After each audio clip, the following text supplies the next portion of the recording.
Here's Shay Norling. Shay? All right, it's NBA draft week, and the Bulls are reportedly aggressively looking to move Zach LaVine. Casey Johnson reported as many as 15 trades involving LaVine have been floated. 15. The one problem I kind of have with it is the players you get back in a LaVine deal are going to be on expiring contracts. They will not be players you're expected to build around. You might get somebody worth extending, but it'll be guys that are on expiring deals you look to get off the money sooner. LaVine in his current iteration and with his price tag, likely not going to fetch much in the way of draft capital. You might get a second-round pick. I saw an offer floated where Philly was sending a second-round pick this year. So that leads me to the question, shot or no shot? The Bulls will trade Zach LaVine before the draft on Wednesday. That's a shot. They got to move on. They have to. First of all, I think we have an incompetent front office. And they've done nothing to dissuade me from that opinion. But once you decided you're going to move Alex Caruso, and the fact that, was it Will Gottlieb from CHGO or was it Darnell, maybe somebody reported Gottlieb. That the Bulls, I think it was Gottlieb, Bulls had multiple offers of multiple first-round picks, including one that would be in the top 10. Nope. Hang on to them. Yep, because that's a joke. Got to turn the lights on in the spring, Cap. Got to have a play-in or play-off at the United Center, as if that matters with that roster. Yeah, but think about it. And I asked you this before I left, and I'd love for somebody to answer this for me. Okay, so you sell out one home play-in game. Mm-hmm. I don't know how much that one game makes, but you're telling me that that one night of gate and concessions and parking and TV revenue is more valuable than adding a top 10 NBA draft pick to your lousy roster. That's correct. Because you and I and the fans don't matter. That's why. It matters. It is paramount for the Bulls from their standpoint to keep the lights on at the United Center for a play-in game. But, John, if I said to you, you're not going to get that gate tonight, whatever that is, let's call it $2 million. Sure. Maybe I'm way short. Maybe I'm overstated. Whatever. But you're going to draft a player that's going to be part of finally turning this nonsensical franchise around. Dalton Connect. He's supposed to be there around 9 or 10. Mm-hmm. Oh, we need perimeter shooting. Huh. That guy's a really good player. Maybe he gets you into a position where you're in the playoffs and he bangs threes that gets you into the next round and you make more money. It's penny wise and pound foolish. Isn't that the term? It is. It's idiotic. Cap, this is how they think, though, over there. And it's not like, oh, my God, you struggle at the gate, so we must find a way to get into the play-in just to appease the fans. Sell out every game. You lead the league in attendance. You're number one in attendance, so that's why it doesn't make sense. And by the way, if you miss that money from the play-in, Janet Jackson or Justin Timberlake will fill the bill. Correct. Because they were both here last week. And you know how much the rent is on that building? It's a lot. Over $1 million to be able to rent that building. So it's not like you're missing the money. You're correct. So that's why it doesn't make sense. Even, Shay, in a weak draft that it is, you have to start thinking about younger assets. And so it's a no shot. The trade will not take place before the draft. The draft is Wednesday this year. And then Thursday, it is earlier in the day because of the presidential debates. Shay. All right, Bob Nightingale reported over the weekend the White Sox are already having internal conversations regarding replacing manager Pedro Grifol in 2025. Nightingale said the Sox are looking at Skip Schumacher, the current manager of the 27-50 Miami Marlins, and that Tony La Russa will play a, quote, integral role in the decision-making process and hiring a new manager. Shot or no shot? The White Sox are destined to screw this up. The hiring of Schumacher, like they won't get it done? You mean, Shay? Just in general, they're going to hire the wrong guy. They're going to let Tony lead the search. It's something along the way. They will screw this up. Wow. Well, it's a shot because of how the organization's going at this point in time. Chris Getz was the people that he had in the minor league system, it was just average. And I think it was middle of the pack as far as Major League Baseball, the minor league talent for the Chicago White Sox. So now he's a general manager. I know that they have new voices in the front office, but again, it's screwed up when you're not willing to spend money in a major market like Chicago. You can call yourself the number 1 team in town, number 2 team in town. It does not matter. When you're not willing to spend money, then, of course, it always feels like you're screwing it up. You just can't win on the cheap. You just can't, not in this city. You can't do that. You have to be able to spend money. If I'm Jerry Reinsdorf at his age, and if I love baseball so much, I will do whatever it takes to win. You may not be competitive from a butts and seats standpoint at guaranteed rate, but if nothing else, I will have a competitive ball club. Skip Schumacher was the manager of the year, right? Didn't he win manager of the year last year? I don't know. I think he did.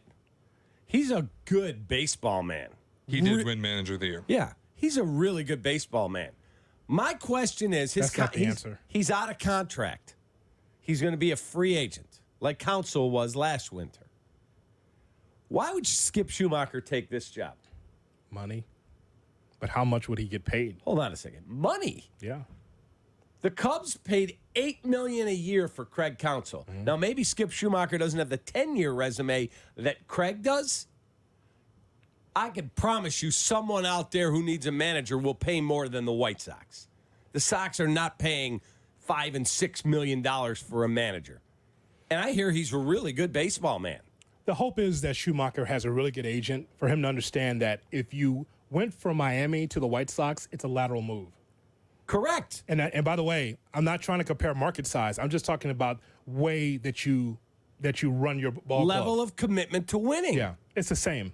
Why would Skip Schumacher, if he's really good, and again, I keep hearing from people I trust in the game, dude, he's a really good manager, really good baseball man. He's in a horrible situation in Miami. How do you let the manager of the year get to the final year of his deal? Because you're cheap. Yeah. So it's not a very well-run club. No, they traded Luis Arias in May, Yeah. first week of May, and went, we're waving the white flag, we're done. No one does that better than the Marlins, by the way. Wave the white flag. Here's a World Series championship. Wave the white flag. No consistency with the franchise. However, I'll say this, though. Shay, the difference between the White Sox and the Marlins in this regard is that the Marlins, at least they have had spells where they've built it up to be a World Series champion. I've seen more World Series championships with Miami than I have with the White Sox. Correct. But if he's really good and he hits the market, you're telling me that there's not one big spending team that says, hang on a second, he's not going to the White Sox. Here you go. Here's $5 million a year. If Schumacher was the manager of the Chicago White Sox today, he would be yet another boob with a Sox cap on his head. That's my point. Because he'd be fired in 2 years or 3 years. He would. He would, because the team is not ready to win yet. It would beat him down. Why would he take that job? Because he's friends with Tony. That's fine. Hold on a second now. I'm just saying it's the same job, though, Shay. No, I'm not disagreeing, but one of the guys he's closest with in the league is in the front office here. Correct, but you're telling me that the Sox, he's going to take less money to go to the White Sox, because I could damn well promise you they're not going to spend at the top of the market. They would never have done what Jed did to go get Counsell, $8 million a year, the highest paid manager in the history of the sport. So you don't think the White Sox would be competitive money-wise? If he had other options, no. And my point is, if he's that good, no one else is going to want him that spends? Hell, Milwaukee was offering $5 million to keep Counsell. So you're telling me there's no other team out there that's going to pay for a quality manager? I don't buy it. I don't buy it. I was going to circle St. Louis, but they've turned things around. Looks like Marmol's safe for now. Right. Because that was going to be the plum job, right? The way that they were playing early. Right. Oliver Eberflus is starting to steady himself. They've turned around up there. It's like Coach Eberflus has kind of steadied the ship right now. Thanks to the Cubs. Cubs helped that cause. No question about it. I thought that would be the job that would be open by now. This is a massive week for the Cubs, because if you stub your toe in San Francisco and lose 3 or 4, and then you're going to Milwaukee, what if you get swept in Milwaukee? What are you going to be, $80 billion out? The Cubs will be fine at San Francisco. San Francisco's not a very good team, No, but they the just Cubs took will. 2 or 3 here, didn't they? You won 2 out of 3 against Cubs San won Francisco. 2 or 3. I can't even remember I think so. the days run together. Yeah, no, I think that series will be fine. I think the Cubs will find a way in San Francisco. If the picture you just painted plays out and they lose 6 of the next 7, season's probably about over. Here's Shay Norling. Shay? Evan Cohen this morning on Unsportsmanlike had an interesting conversation about the greatest sports collapses. He refused to believe that the Florida Panthers blowing a 3-0 lead would be the biggest collapse in American sports history. I didn't realize people were saying this. There's a whole piece in The Athletic about how it would be, and I looked into some of the history. The only time a 3-0 lead has been blown in a championship round in American sports history was the 1942 Stanley Cup Final. Unique for a couple reasons. One, it was World War II. Many of the best players were literally at war overseas fighting for their country. Two, the NHL only had 7 teams. 6 of them made the playoffs, and the playoff format was bizarre. The 1 and 2 seed faced each other in the opening round of the playoffs. It allowed the 5th seed Red Wings, who were under 500, to make the Stanley Cup final. They got out to a 3-0 lead and blew it. So my question, shot or no shot, the Florida Panthers blowing a 3-0 lead in the Stanley Cup final would be the biggest collapse in American sports history. No shot. What is? The Yankees blowing a 3-0 lead to Boston? Wasn't a championship. He said he's talking about for the stakes, with everything on the line. Championship. That was a huge collapse, there's no question. Massive. Yankees, Red Sox. But again, he's talking about in a championship scenario. Is it the greatest collapse? First of all, I think Edmonton's the better team. I do. They have the best player in the game. That guy is the best player on the planet and one of the 5 best hockey players I've ever watched. McDavid. He's insane. Connor McDavid, right? Connor McDavid. You'd have to put him in the top 5 now, even though we grew up watching the Edmonton Oilers and the Gretzkys and the Yari Currys and those great Edmonton Oiler teams. You have to put him in that conversation. Mark Messier. You have to put him in that conversation now. Connor McDavid. He's in the top insane. 4. Top 4. I'm talking about Oilers. Absolutely insane how good that guy is.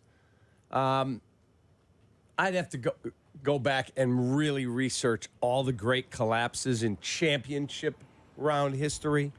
Well, yeah, and I'm not limiting it to just that, but for me, like Red Sox Yankees wasn't a championship. There's had to be something after to finish the story. Yeah, that was It's a the massive ALCS. collapse, but this is the Stanley Cup final. You blow a 3-0 lead in the Cup final. That's brutal. This is like 28-3. This is like the 73-9 Warriors blowing 3-1 to LeBron. The 16-0 Patriots losing in the Super Bowl. They lost to a 9-7 Giants team, that jackaloon in there is telling me they're one of the best football teams ever. No, it was a huge. They were 14.5-point favorites. They scored 14 points. That's an enormous collapse. Yes. This is not the worst collapse. First of all, again, I believe Edmonton's a better team. Yeah. They have the best player. So, yeah, no, this is not the biggest collapse in American sports history. Or North America. Yeah, so that's a no shot. I agree with that. And we just laid out a couple. I think that's a really good example. As a matter of fact, I can make the case for the Patriots. I'm trying to think of my lifetime. I think that might be the word. In that scenario, championship on the line, undefeated team losing like that to that giant team. Yeah. That put Eli Manning in the Hall of Fame. No question about it. What's the bigger collapse? That Patriots team losing to the Giants or the Falcons blowing 28-3 in about 17 minutes? Oh, no, the Falcons not even close. Not even close. The bigger collapse? The Falcons is not the biggest collapse. They had a 25-point lead with 17 minutes left in the game. Okay, then the Music City Miracle. They were up 38-3 and lost. The Buffalo, right? Yes, yep. Yeah, that's way bigger. No, for me, it's the 17-0 or 16-0, whatever they were, Patriots. But that wasn't the Super Bowl either, the Music City Miracle. It was a playoff game. It wasn't the Super Bowl. Yeah. The biggest games. That's what he's talking about. I'll go Patriots collapse, That's fair. not getting it done when they were undefeated. That's fair. All right, coming up, we have Around the NFL. Don't forget Jesse Rogers, the documentarian of our time, Jesse Rogers. He was really good last night. We will Still angry with him, but Don't be mad at him, man. Well, he did a great job on the documentary, but he put this Vanilla Cubs thing together. He was right there Oh, it's him. lockstep. Okay, all right. We'll hear from Jesse coming up at 8:35. Cap and J Hood on ESPN 1000 and our YouTube channel.